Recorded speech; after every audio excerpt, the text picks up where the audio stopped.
Guys welcome to Gillz Mentor e learning platform. Gillz Mentor के official YouTube channel पर आप सभी का एक बार फिर से हार्दिक स्वागत करता हूं। गाइस जैसा कि आप जानते हैं कि 10,000 इम्पोर्टेंट हिस्ट्री के एमसीक्यूज़ की जो आज पार्ट नंबर 8 है वो हम इस वीडियो में डिस्कस करने वाले हैं। वेरी इम्पोर्टेंट हैं आपके आने वाले पंजाब के चाहे एग्ज़ाम्स हों चाहे वो आपके सेंट्रल गवर्नमेंट के किसी भी एग्ज़ाम्स के लिए ये क्वेश्चंस वेरी इंपॉर्टेंट हैं। प्रीवियस ईयर क्वेश्चन है, मोस्टली रिपीटेड क्वेश्चंस हैं जो हम इन वीडियोस में डिस्कस करते हैं। जो लोग आज की वीडियो से पहले वाली जो 7 वीडियोस को नहीं देखा है अगर किसी ने, तो आप पहले उन वीडियोस को जाकर देखिए।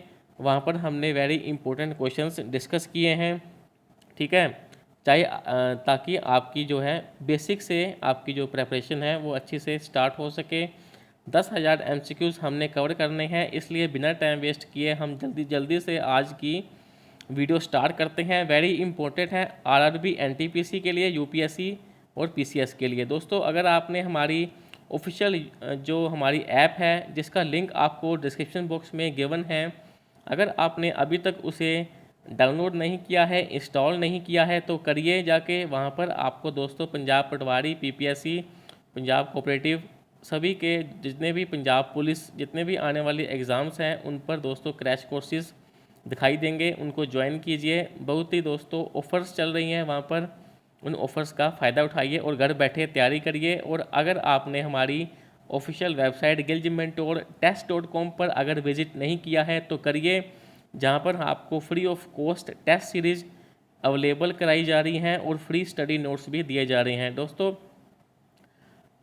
टेलीग्राम ग्रुप को ज्वाइन करने के लिए भी लिंक आपको डिस्क्रिप्शन बॉक्स में गिवन है, जहाँ पर हम क्या करते हैं, free of study material quiz वगैरह हम डालते रहते हैं, ठीक है, आपकी बेहतरीन प्रेपरेशन के लिए। गाइस जल्दी से स्टार्ट करते हैं। पहला क्वेश्चन देखते हैं आज की वीडियो का। मैं पहले क्वेश्चन पढ़ के 4 ऑप्शन पढ़ूंगा, आपने जवाब देना है चाहे आपको आता है या नहीं, लेकिन अटैम्प्ट करने की कोशिश ज़रूर करनी है। गाइस इस पहले क्वेश्चन में पूछा जा रहा है कि इन चारों ऑप्शन में से कौन सा ऐसा किंग था जिसने सबसे पहले गोल्ड के कॉइन को इशू किया था, मौर्यास, इंडो ग्रीक्स, गुप्तास या फिर कुशान्स। जल्दी से इस क्वेश्चन का जवाब दीजिए अगर आपको मालूम है, फिर मैं आपको बताता हूँ इसका आंसर। गैस अगर गोल्ड कॉइन्स की बात की जाए फर्स्ट किंग कौन था, तो वो था दोस्तों इंडो ग्रीक्स। दोस्तों इंडो ग्रीक्स थे जिन्होंने पहला गोल्ड का कॉइन जो है इंडिया में वो इशू किया था। गाइस पुराने समय में क्या होता था, मैं इसको दोस्तों थोड़ा सा ब्रीफ में आपको बता देता हूँ जो इम्पोर्टेंट है आपके एग्ज़ाम पॉइंट ऑफ व्यू से। बाकी बातें हम डिस्कस नहीं करेंगे ताकि हमारा टाइम बचे, ठीक है। गाइस पुराने समय में क्या है दोस्तों, जो वहाँ उस टाइम में जो किंग होते थे ना, वो दोस्तों उनकी पहचान जो है वो उनके द्वारा इशू किए गए सिक्कों के कारण होती थी कि किसने गोल्ड किया है, किसने सिल्वर किया है, किसने ब्रोंज किया है, उसी के हिसाब से जो उनकी है पहचान की जाती थी, ठीक है। गाइस इतनी बातें आप इस क्वेश्चन में आपको ध्यान में रखनी है। सेकंड क्वेश्चन का जवाब दीजिए कि द होम ऑफ गार्गी, मैत्री एंड कपिला वास।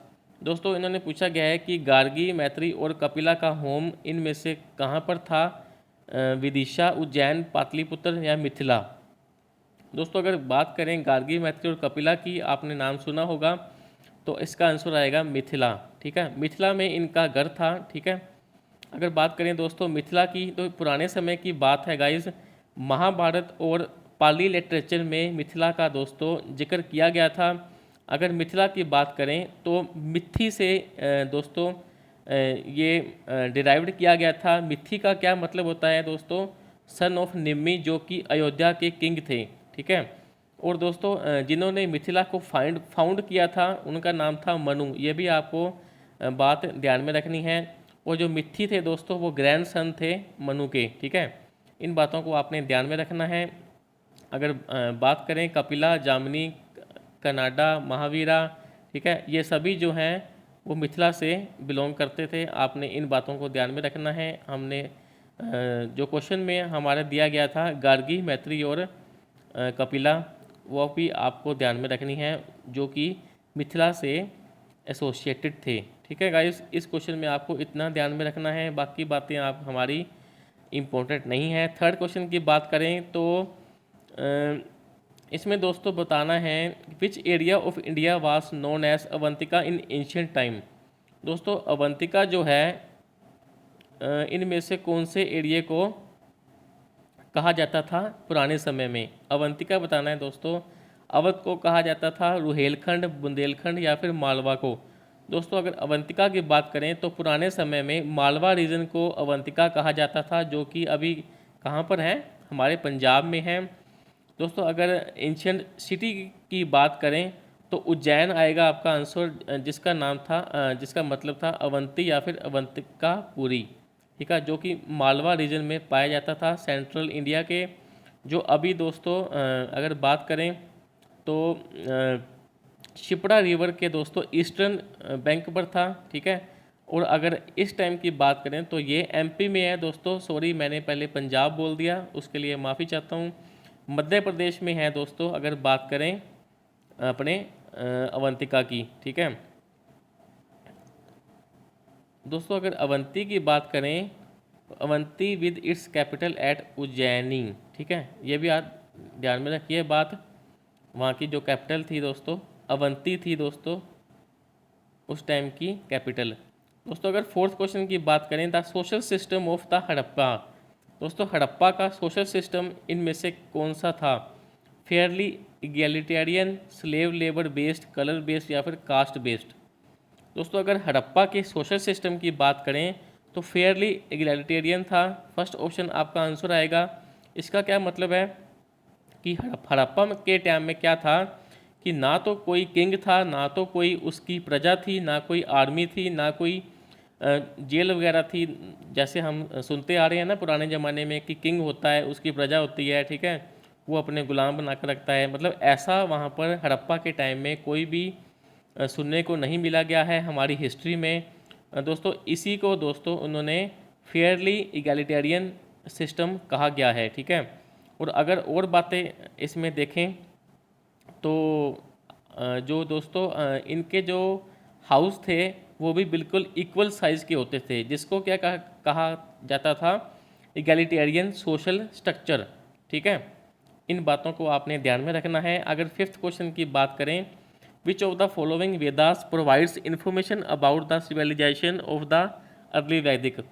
दोस्तों इनमें से कौन सा ऐसा वेद था जो कि है अर्लिक वैदिक एज के बारे में दोस्तों इन्फॉर्मेशन प्रोवाइड करता था। ऋग्वेद, यजुर्वेद, अथर्ववेद या फिर सामवेद। मतलब कि फिफ्थ क्वेश्चन में आपको सिंपल ये बताना है कि इनमें से सबसे ओल्डेस्ट वेद कौन था। तो दोस्तों सभी जानते हैं ऋग्वेद था जो सबसे ओल्डेस्ट था। ठीक है, अर्ली वैदिक एज के बारे में बात करें दोस्तों तो क्या था, ऋग्वेदिक। ठीक है, हिंदू धर्म का दोस्तों सबसे पुराना ऋग्वेद था। ठीक है, अगर टाइम पीरियड की बात करें तो 1700 से लेकर 1100 BCE तक दोस्तों इसका जो है वो टाइम पीरियड है। इतनी बात आपने इस क्वेश्चन में ध्यान में रखनी है। The university which become famous in the post Gupta era. दोस्तों पोस्ट गुप्ता इरा, गुप्ता जो टाइम था दोस्तों गुप्ता का, उसके बाद दोस्तों कौन सी यूनिवर्सिटी इनमें से जो फेमस हुई थी, कांची, तक्षशिला, नालंदा या फिर वल्लभी। दोस्तों अगर पोस्ट गुप्ता इरा की बात करें तो नालंदा जो यूनिवर्सिटी थी वो फेमस हुई थी। गाइस अगर नालंदा की बात करें तो ये दोस्तों बिहार में पाया जाता है, ancient centre of higher learning in Bihar. ठीक है, ये एक यूनिवर्सिटी थी, याद रखिए। और दोस्तों हमारी जो हिस्ट्री में एक इम्पोर्टेंट पॉइंट है कि हर्षा के टाइम दोस्तों जो चाइनीज़ पिलग्रिम आया था हुंग सांग, वो सबसे पहले दोस्तों नालंदा यूनिवर्सिटी में ही आया था। ठीक है, ये क्वेश्चन मोस्ट इम्पोर्टेंट है। ठीक है, मोस्ट रिपीटेड है। ठीक है, इस क्वेश्चन को आपने ध्यान में रखना है। अगर बात करें नालंदा यूनिवर्सिटी की तो वो 5th या फिर 6th सेंचुरी AD से लेकर 1197 CE तक का टाइम है दोस्तों जब नालंदा यूनिवर्सिटी बनाई गई थी। ठीक है, अगर बात करें दोस्तों और इम्पोर्टेंट बात क्या हो सकती है इसमें, यहाँ पर लिखा हुआ है। ठीक है, कि हर्षा के टाइम पर और पाला एम्पायर के टाइम पर नालंदा यूनिवर्सिटी का जिक्र किया जाता था, ठीक है, जब हुन सांग आया था, ठीक है, हर्षवर्धन के टाइम पर। दोस्तों 7वें क्वेश्चन की बात करें तो बाणभट्ट दोस्तों किसका कोर्ट पोएट था? विक्रमादित्य, कुमारगुप्ता, हर्षवर्धन या फिर कनिष्क? दोस्तों अगर बाणभट्ट की बात करें तो हर्षवर्धन के टाइम पर आया था, क्योंकि इन्होंने दोस्तों इसकी बायोग्राफी लिखी थी, ठीक है, बाणभट्ट ने, जिसका नाम था हर्ष चरित्र, ठीक है। मेन इंपॉर्टेंट बातें आप लिखते जाइए, नोट करते जाइए कॉपी पेन से। हर्ष चरित्र था, ठीक है। थोड़ा सा हम इसके बारे में जान लेते हैं। बाणभट्ट की बात करें तो वो संस्कृत स्कॉलर थे और पोइट थे इंडिया के, ठीक है। दोस्तों इनको हर्षवर्धन के कोर्ट में अस्थाना कवि कहा जाता था। वेरी इंपॉर्टेंट है ये वाला क्वेश्चन दोस्तों। अस्थाना कवि किसे कहा जाता था? बाणभट्ट को, जो कि हर्षवर्धन के टाइम पर था। और अगर हर्षवर्धन के टाइम पीरियड की बात करें तो 606 से लेकर 647 सीई इन नॉर्थ इंडिया, ठीक है। दोस्तों अगर जैसे मैंने पहले बताया कि इन्होंने बायोग्राफी लिखी थी हर्ष चरित्र, और इसके अलावा दोस्तों दुनिया की सबसे पुराना नोवेल जिसे कदम्बरी कहा जाता है, या कदम्बरी नाम है जिसका, वो भी बाणभट्ट जी ने ही लिखा था। वेरी इंपॉर्टेंट, ठीक है। दुनिया का सबसे पुराना नोवेल कौन सा था? कदम्बरी। किसने लिखा था? बाणभट्ट ने। किसके टाइम पर आया था बाणभट्ट जी? किसके कोर्ट में थे कवि? हर्षवर्धन। दोस्तों अगला क्वेश्चन की बात करें तो फर्स्ट इंडियन रूलर बताना है इनमें से कौन था जिन्होंने इंडियन नेवी दोस्तों इस्टाब्लिश की थी अरेबियन सी में? Rajaraja one, Rajendra one, Rajadhiraja one या फिर कुलोत्तुंगा वन? दोस्तों अगर इंडियन नेवी की बात करें इन अरेबियन सी में तो दोस्तों राजराजा वन था जिसने ये नेवी बनाई थी। गाइज इसके बारे में अगर बात करें तो उन्होंने एक पावरफुल स्टैंडिंग आर्मी और एक कंसिडरेबल नेवी बनाई थी, ठीक है।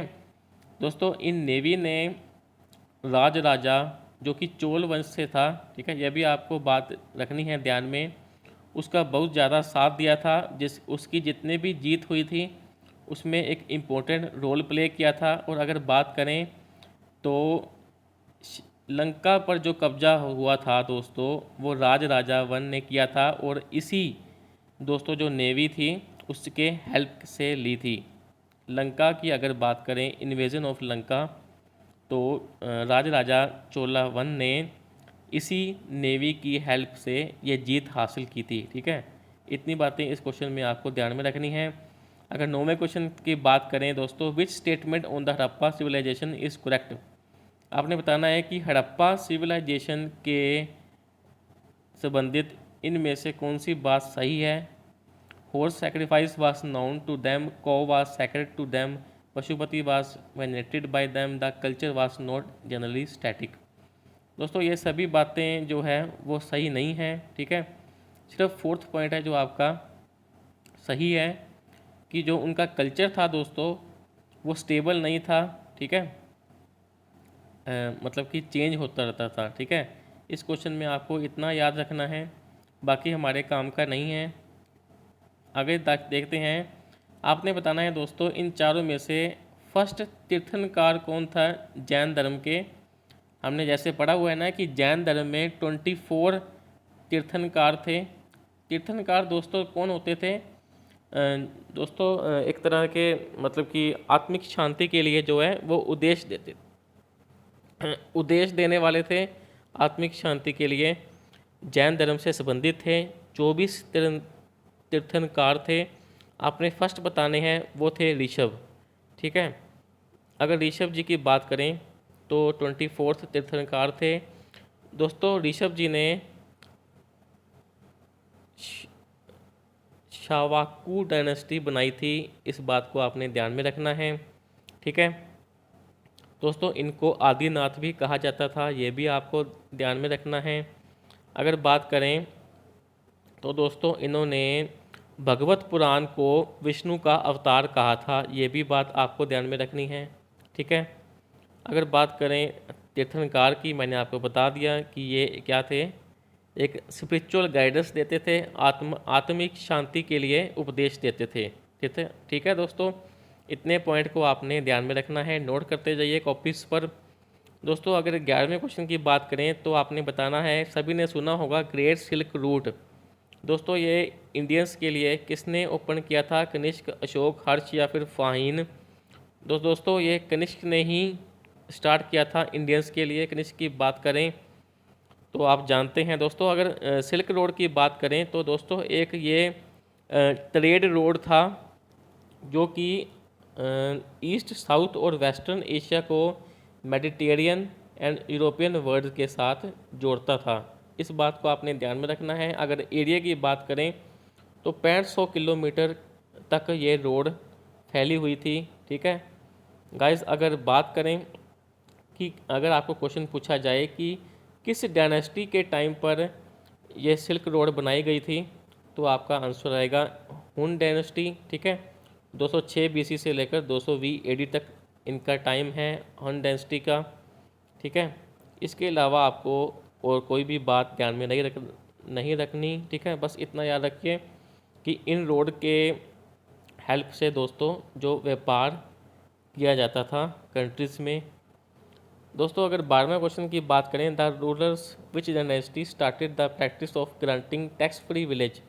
दोस्तों इनमें से किसने टैक्स फ्री विलेज दोस्तों दिए थे ब्राह्मण्स और बुद्धिस्ट मॉन्क्स को? प्रैक्टिस के लिए दोस्तों इन्होंने टैक्स फ्री विलेजेस दिए थे ब्राह्मण्स और बुद्धिस्ट मॉन्क्स को।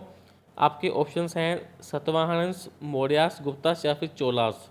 दोस्तों अगर टैक्स फ्री विलेजेस की बात करें तो हमारा ऑप्शन नंबर फर्स्ट आएगा। सातवाहनस थे जिन्होंने टैक्स फ्री विलेजेस दिए थे ब्राह्मण्स और बुद्धिस्ट मॉन्क्स को। दोस्तों अगर इसके बारे में थोड़ा सा हम अगर पढ़ें तो आपके इम्पोर्टेंट नहीं है आपके जानने के लिए। ठीक है, हम आगे क्वेश्चन की बात करें, the most important text of वैदिक मैथमेटिक। दोस्तों आपने बताना है कि इनमें से कौन सी इम्पोर्टेंट टेक्स्ट है या फिर टेक्स्ट इम्पोर्टेंट बुक है वैदिक मैथमेटिक के लिए। शतपथा ब्राह्मण, अथर्ववेद, 16वां शतुरास या फिर चंदोग्या उपनिषद। दोस्तों अगर वैदिक मैथमेटिक की बात करें तो 16वां शतुरास था जो इम्पोर्टेंट था। ठीक है, वेरी इम्पोर्टेंट था। दोस्तों अगर बात करें इसकी तो इसमें क्या था दोस्तों, ज्योमेट्री के रिलेटेड मटेरियल प्रोवाइड किया गया था। ठीक है, अगर बात करें दोस्तों ये सिर्फ एक एकलौता सोर्स था इंडियन मैथमेटिक के लिए वैदिक टाइम में। ठीक है, इस बात को आपने ध्यान में रखना है, 16वां शतुरास। ठीक है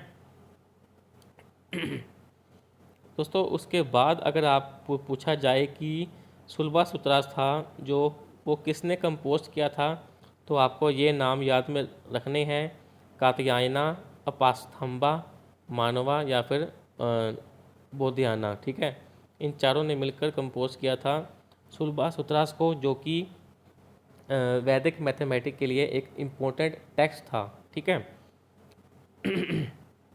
दोस्तों अगर 14वें क्वेश्चन की बात करें तो आपने बताना है कि युवानिका या फिर कर्टेन इंडियन थिएटर में किसने शुरुआत की थी, कर्टन्स की या फिर युवानिका की। दोस्तों आप देखते हैं ना, जैसे हम स्टेज पर कोई शो वगैरह होते हैं तो शो स्टार्ट होने से पहले और ख़त्म होने के बाद जो है कर्टन दिखाई देता है आपको, है ना। तो वो दोस्तों इंडियन थिएटर्स में किसने शुरुआत की थी, शाकास, पार्थियान्स, ग्रीक्स या फिर कुशान्स। तो दोस्तों अगर कर्टन्स की बात करें इंडियन थिएटर्स में तो आपका इसका आंसर आएगा दोस्तों ग्रीक्स। दोस्तों ग्रीक्स ने सबसे पहले है इन दोस्तों अगर कर्टन की बात करें तो शुरुआत की थी ग्रीक्स जी ने। दोस्तों इसमें इम्पोर्टेंट पॉइंट जो है वो ये है कि आप नोट कर लीजिए। दोस्तों हमने जो ऊपर पढ़ा ना युवानिका, दोस्तों इसमें जो युवानी है, युवानी इसका मतलब होता है ग्रीक वोमेन। ठीक है,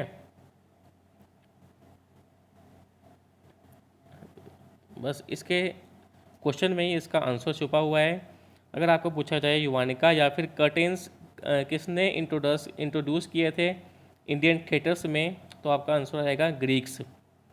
बस इतनी बात इसमें याद रखनी है। और आपने युवानी यहाँ पर दिया हुआ है, युवानी का मीनिंग है ग्रीक वोमेन। दोस्तों अगर बात करें साका ईरा की, जो अभी भी गवर्नमेंट ऑफ इंडिया यूज़ करती है, वो किसने स्टार्ट किया था? कनिष्क, विक्रमादित्य, समुद्रगुप्त या फिर अशोका? दोस्तों अगर साका ईरा की बात करें तो ये भी कनिष्क ने ही स्टार्ट किया था। कनिष्क कौन था? एक कुषाण रूलर था। अगर ठीक है, इसके टाइम पीरियड की बात करें तो 78 AD से 120 AD है। दोस्तों कनिष्क ने जो है वो साका ईरा बनाया था 78 AD को। ठीक है, इतनी बातें आपको ध्यान में रखनी है इस क्वेश्चन में। अगर बात करें कैपिटल की, कनिष्क के कैपिटल कौन सी थी उस टाइम?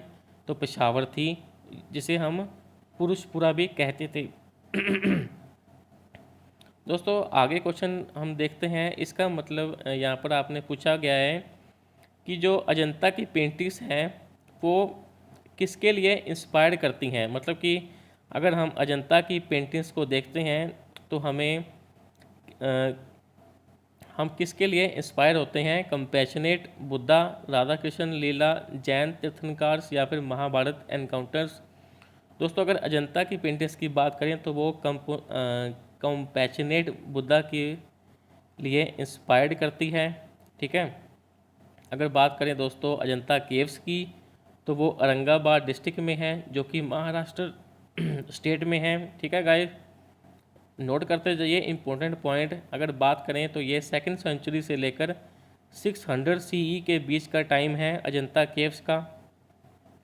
ठीक है गाइस, अगर बात करें इंपॉर्टेंट पॉइंट की तो दोस्तों जो ये पेंटिंग है वो गौतम बुद्धा जी की लाइफ पर बनाई गई थी, इसलिए दोस्तों ये उनके लिए इंस्पायर्ड करती है। ठीक है दोस्तों, आगे बताना है कि इनमें से कौन था जो पहली बार इंडिया में आया था? एक्सरेक्स, अलेक्जेंडर, डेरियस 1 या फिर सेलुकस? दोस्तों इसका आंसर रहेगा ऑप्शन नंबर 3, डेरियस 1 था इनमें से जो फर्स्ट बार इंडिया में आया था। दोस्तों अगर डेरियस 1 की बात करें तो 518 BCE में आया था, जो कि एक पर्शियन था। ठीक है, उनका किंग था पर्शियंस का। ठीक है, जिन्होंने सबसे पहले इंडस वैली को दोस्तों अपने कब्जे में लिया था। ठीक है, जो कि अभी क्या है, पंजाब में है। दोस्तों इंडस वैली में इसने अपनी जो राज है उसको फैलाया था। ठीक है, इसके अलावा आपके लिए इम्पोर्टेंट नहीं है, बस आपने इतना याद रखना है कि जो डेरियस 1 था वो पर्शियन रूलर था। ठीक है, 518 BC याद रखनी है। सबसे पहले किस पर कब्जा किया? इंडस वैली पर किया। इंडस वैली अभी कहाँ पर है? पंजाब में है। ठीक है दोस्तों, इनमें से आपने बताना है कि सबसे पुरानी डायनेस्टी कौन सी है इनमें से सबसे पुरानी डायनेस्टी? मौर्य, गुप्ता, कुषाण या फिर कानवा? दोस्तों सभी जानते हैं, आप में से सभी जानते होंगे, काफ़ी परसेंटेज स्टूडेंट्स, मौर्य डायनेस्टी है जो सबसे पुरानी है। गैस अगर इसके टाइम पीरियड की बात करें तो 321 टू लेकर 185 BC तक इसका टाइम पीरियड था। अगर बात करें मौर्य डायनेस्टी किसने बनाई तो दोस्तों ये बनाई थी चंद्रगुप्त मौर्य ने 322 BC में। ठीक है, कैपिटल की बात करें तो पाटलिपुत्र थी, जो कि मॉडर्न पटना में है। ठीक है, इतनी बातें आपको ध्यान में रखनी हैं। बाकी कुछ इम्पोर्टेंट नहीं है आपके एग्ज़ाम्स के लिए। आगे दोस्तों 19th क्वेश्चन में आपको बताना है कि जो जीवाक्का चिंतामणि, दोस्तों ये एक पोइम थी तमिल लैंग्वेज में, वो किस धर्म से संबंधित हैं? जीवाक्का, दोस्तों ये अगर बात करें जीवाक्का तो ये जैनिज़्म धर्म से संबंधित है। ये एक पोइम है तमिल लैंग्वेज में, क्लासिकल एपिक पोइम है। ठीक है, ये देखिए ये तमिल लैंग्वेज में लिखी गई है। ठीक है, इसको आपने ध्यान में रखना है। बाकी ये पॉइंट आपके जानने के लिए नहीं है। अगर लास्ट क्वेश्चन की बात करें तो आपने बताना है कि लॉर्ड बुद्धा जी ने अपने आखिरी सांस कहाँ पर लिए? इन चारों ऑप्शन में से राजगीर, बोध गया, सारनाथ या फिर कुशीनगर? दोस्तों अगर लॉर्ड बुद्धा जी की बात करें तो उन्होंने कुशीनगर में अपने आखिरी सांस लिए थे, जो कहाँ पर है दोस्तों? यूपी में है। कुशीनगर जो है एक टाउन है जो कि कुशीनगर डिस्ट्रिक्ट में है, इंडियन उत्तर प्रदेश स्टेट में है। ठीक है गाइस। दोस्तों अगर इनके डेथ को हम पढ़ें तो उसको परिनिर्वाण कहा जाता था। ये वेरी इंपॉर्टेंट है आपके एग्ज़ाम्स के लिए, मोस्ट रिपीटेड है। ठीक है।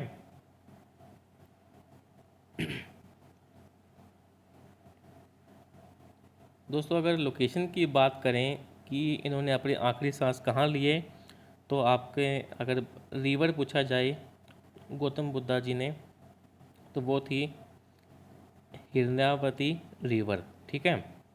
फाइनल निर्वाण को किसे कहा जाता था? परिनिर्वाण कहा जाता था उनकी आखिरी सांस को। ठीक है गाइस, ये थी आज की वीडियो।